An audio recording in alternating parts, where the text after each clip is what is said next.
আচ্ছা, আমার আরেকটা কোয়েশ্চেন যেটা আসছে সবার কাছে, এবং এটা আসলে জানাও, মানে এই আমরা ব্র্যান্ডের ব্যাপারটা জানলাম, তো এটা করণীয় কি, আমাদের মুসলিমদের করণীয় কি এই ব্যাপারে যদি কিছু বলেন। Right, sorry. হ্যাঁ, আমাদের করণীয় কি, এই করণীয় কি, এটা আসলে ফার্স্ট অফ অল আমি পার্সোনালি মনে করি যে এটা আমাদের আহ, বর্তমান সময়ের যে ফিতনাগুলো আমাদের সামনে আছে, মুসলিম উম্মার সামনে, এটা তার মধ্যে সবচেয়ে সিভিয়ার ফিতনাগুলোর একটা। সো এই বিষয়ে কি করণীয় সেটা নিয়ে আসলে বড় বড় মানুষদের ভাবা উচিত, not আমার মতো কেউ একজন। এবং এটা বড় বড় মানুষদের সামনে যাওয়া উচিত, তারা এটা নিয়ে চিন্তা করা উচিত, এবং তারা এটা নিয়ে ডেডিকেটেড ভাবে কিছু সলিউশন বের করার চেষ্টা করা উচিত। দ্যাট বিং সেড, আমি আমার নিজের সীমিত বুঝের জায়গা থেকে কিছু জিনিস বলি। জি। আমার পার্সোনালি মনে হয় যে আমাদের সবার, প্রত্যেক মুসলিমের, তার দল মত, মাসলাক, মাযহাব, মানহাজ নির্বিশেষে নিজেদের মধ্যের দ্বন্দ্ব সরায় রেখে ইসলামকে বিকৃত করার, ইসলামকে নতুন ভাবে ব্যাখ্যা করার, সংস্কারের নামে আহ, ইসলামকে আমেরিকার একটা সাবসার্ভিয়েন্ট আইডিওলজিতে পরিণত করার যে প্রজেক্ট, এটার বিরোধিতা করা উচিত সবার, বিশেষ করে ওলামায়ে কেরামের, বিশেষ করে ওলামায়ে কেরামের। জি। সো গ্রহণযোগ্য অগ্রহণযোগ্য ইসলামের যেই বিভাজন এরা করতেছে, পত্রিকায়, বাংলাদেশের মতো জায়গাতেও পত্রিকায় চলে আসতেছে, এটার বিরুদ্ধে কথা বলতে হবে। আমরা চুপচাপ এটা মেনে শুনে গেলে হবে না, কারণ আমরা যদি আচ্ছা। চুপচাপ শুনে যাই তাহলে আমরা হয়তোবা খুব সুন এমন একটা পরিস্থিতিতে নিজেদেরকে আবিষ্কার করব যেখানে আম, মানে আমরা হয়তোবা যেটা চিন্তাও করিনি, কল্পনাও করিনি। ওকে। সো এই ক্ষেত্রে আমার পার্সোনাল ওপিনিয়ন হলো যে সাধারণ মানুষের সচেতনতা, মানে অ্যাওয়ারনেস রেইজ করা উচিত, এবং আম, সাধারণ মানুষকে টার্গেট করে কাজ করা উচিত, প্র্যাকটিসিং দের টার্গেট করে কাজ করা উচিত। মানে আমরা প্র্যাকটিসিং দের সাথে একটু আলাদা করে এই জন্য বললাম যে জি। যারা একটু দিন মেনে চলার চেষ্টা করে, দিন একটু একটু বুঝে, এদের কথা না, সবার জন্য বোধগম্য ভাবে এই বিষয়গুলো নিয়ে কাজ হওয়া উচিত।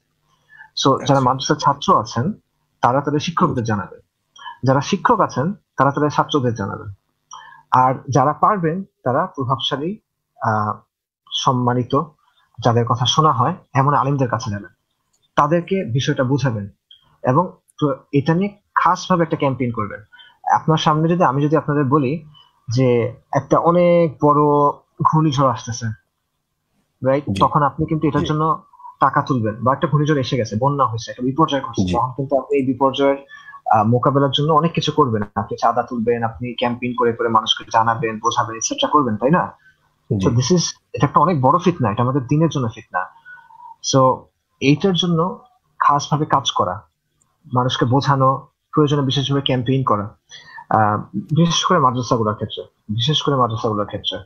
এবং মডারেট ইসলামের যে বৈশিষ্ট্যগুলো আমেরিকা দিছে, গণতন্ত্র, লিবারেল ফ্রেমওয়ার্ক, এটসেট্রা এটসেট্রা, শরিয়া শাসন, এটসেট্রা, এগুলো নিয়ে খাস ভাবে আলোচনা করা, আচ্ছা। সঠিক অবস্থানগুলো বারবার আলোচনা করা, এগুলো মিম্বার থেকে হইতে হবে।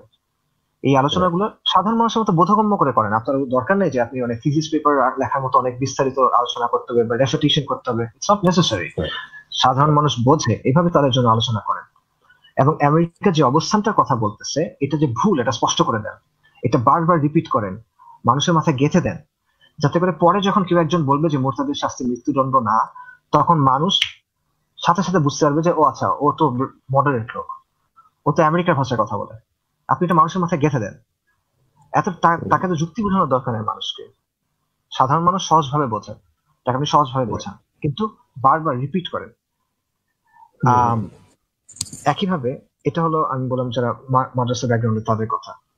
আর যারা সেকুলার ব্যাকগ্রাউন্ড থেকে আসছেন, তাদের উচিত এই ব্যাপারগুলো নিয়ে অ্যাওয়ারনেস রেইজ করার চেষ্টা করা, প্রথমে নিজে ভালো মতো বোঝা, এই ব্যাপারে অনেক ম্যাটেরিয়াল অ্যাভেলেবল আছে, সেটা জানার চেষ্টা করা, আম, এবং ভালো মতো জেনে তারপর কথা বলা, ভাষা ভাষা জেনে না, ভাষা ভাষা জেনে কথাটা বলে আলটিমেটলি তেমন একটা লাভ হয় না।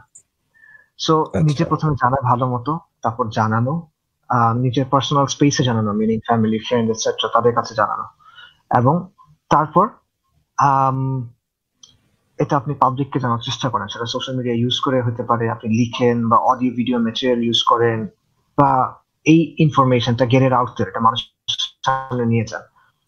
এবং ওকে। আম, দুই দিক থেকেই যেটা গুরুত্বপূর্ণ সেটা হলো যাদের মধ্যে এই বৈশিষ্ট্যগুলো আছে, ক্লিয়ারলি আছে, যাদের মধ্যে বৈশিষ্ট্যগুলো, একটা দুটো বৈশিষ্ট্য না, ইন জেনারেল এই ক্যারেক্টারিস্টিক গুলো যাদের মধ্যে আপনি দেখবেন যে বেশ কিছু তাদের মধ্যে আছে, এমন লোকদের ব্যাপারে এক, তাদের সাথে সম্পর্ক ছেদ করেন; দুই, তাদের প্রমোট করেন না; তিন, তাদের ব্যাপারে মানুষকে সতর্ক করেন। অবভিয়াসলি এটা একটা মাত্রার মধ্যে, আপনি পুরা শক্তি এটা পিছনে দেওয়ার দরকার নেই। বাট যখন কেউ এরকম হয়ে যাবে যার কাছ থেকে এটা ক্লিয়ারলি বোঝা যাচ্ছে এবং যার কারণে অনেক মানুষ ডিভিয়েটেড হওয়ার বা গুমরা হওয়ার আশঙ্কা থাকবে, তখন জি। আপনার এটা করতে হবে।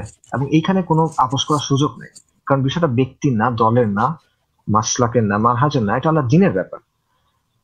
সো এটা হলো আরেকটা দিক।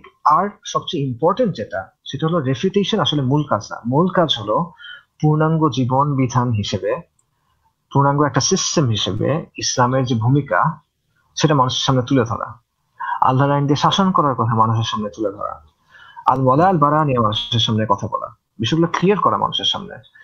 এবং ইসলামের বিরুদ্ধে যে পশ্চিমা আগ্রাসন, ইসলামের বিরুদ্ধে তাদের যে বেসিক্যালি জেনোসাইড মুসলিমদের বিরুদ্ধে, এটা তুলে ধরা, লিবারেল সেকুলার সমাজের ভুলগুলো তুলে ধরা, ডেমোক্রেসি এবং সেকুলারিজমের মতো বিষয়গুলোর ব্যাপারে ইসলামের অবস্থান তুলে ধরা, এগুলো ভুল নিয়ে আলোচনা করা, মানুষের সামনে বারবার এই বিষয়গুলো নিয়ে আসা, যাতে তাদের মাথায় এটা ক্লিয়ার হয়ে যায় যে অ্যাজ মুসলিমস আমরা পশ্চিমের চাপায় দেওয়া এই বিশ্ব ব্যবস্থা গ্রহণ করি না, আমরা এটা রিজেক্ট করি। আমি কিছু করতে পারছি না, আমি আমার বাসায় বসে আছি, ঠিক আছে, সমস্যা নেই, কিন্তু রিজেক্ট করেন, এটা ক্লিয়ার থাকে।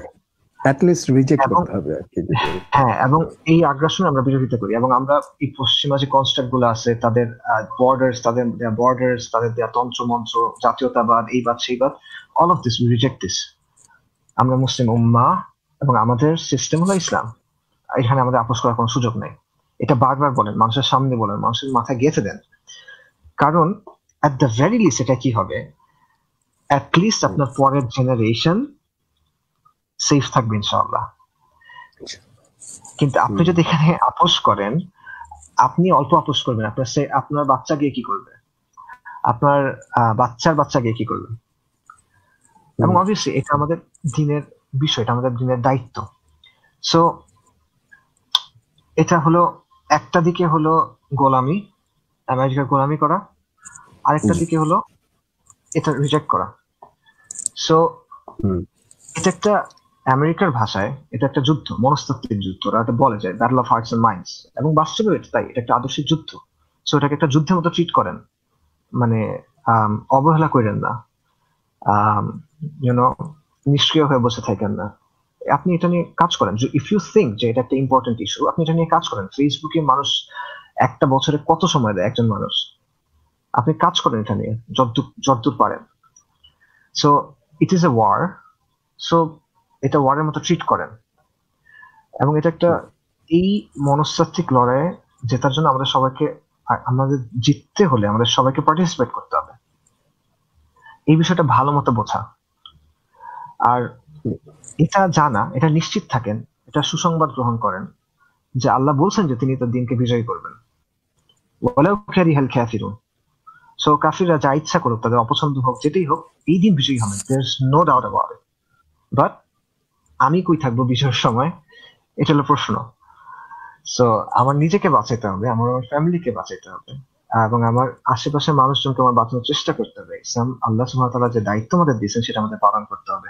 সো এই বিষয়গুলো বুঝা এবং নিজের জায়গা থেকে যতটুকু সম্ভব এটা বিরুদ্ধে বলা। এবং যেই মানুষটা কিছু পারে না, সে লিখতে পারে না, সে কাউকে বুঝাতে পারে না, সে একটা সামান্য সাধারণ মানুষ, সে নিজে বুঝুক। তার কয়েকজন মানুষের উপর দায়িত্বশীল, সে তার ওয়াইফের উপর দায়িত্বশীল, সে তার ওয়াইফকে বোঝায়, সে তার সন্তানের উপর দায়িত্বশীল, সে তার সন্তানকে বোঝায়, যদি তার কোনো বন্ধু থাকে সে তার বন্ধুকে বোঝায়, যথেষ্ট। এবং সে এই অবস্থার উপর শক্ত থাক, ইনশাল্লাহ যথেষ্ট। কারণ আল্লাহ আমাদেরকে যার যতটুকু সামর্থ্য সে করবে। বাট আমাদের সবার এটার ব্যাপারে অ্যাওয়্যার হতে হবে এবং এটার ব্যাপারে খুবই সিরিয়াসলি জিনিসটা নিতে হবে, because this is a issue about our দিন। এবং ইমান সবচেয়ে ইম্পর্টেন্ট জিনিস, এর বাইরে আসলে কিছু নেই। এই জিনিসের উপর ভর করে আমরা আগুন থেকে বাঁচার চেষ্টা করতেছি, আশা রাখতেছি ইনশাআল্লাহ তাআলা। সো এটাকে ওভাবে ট্রিট করতে হবে, অবহেলা করা যাবে না।